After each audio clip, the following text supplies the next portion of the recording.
खूप छान अप्रतिम, खूप सुंदर होता आणि जे त्यांनी जे मुलाखती दिल्या त्यात खूपच छान वाटलं. त्यातून म्हणजे एकदम असं वाटलं की नाही सगळ्यांना सांगावं की पारायण करा आणि महाराजांचा अनुभव घ्या.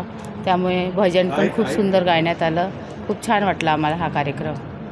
सगळ्या महिला आमच्यासोबत आहे, आमच्या भजन मंडळातल्या, आमच्या एरियातल्या, ज्ञानेश्वर नगरमधल्या सगळ्याजणी. मी शेगावला गेल्यानंतर विसरले होते आणि तिथेच औदुंबराचं जे झाड आहे तिथे मी म्हणजे सगळे आमच्यासोबत आलेले होते, पण सगळे तिथेच होते. सगळ्यांचा आवाज यायचा पण ते मला कुठेच दिसत नव्हते.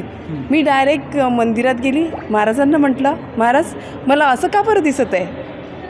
मला त्याच्यामुळे भीती वाटायला लागली की मला नेहमी आणि कोणी मरणार असलं तर ते आधी दाखवायचे की तुमच्याकडे असं काहीतरी घडणार आहे, तर ते मला दाखवू नका.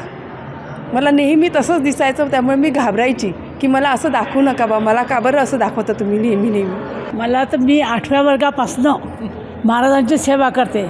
मग मी इतक्या श्रीमंताची मुलगी होती आणि मी गरिबाच्या घरी पडली, पण महाराजांनी मला अतोनात म्हणजे इतका साथ दिला की मी संसाराला कंटाळून रामटेकला राहत असताना आंबाळ्यावर जीव द्यायला चालली गेली. मुलगा पाळण्यात होता माझा.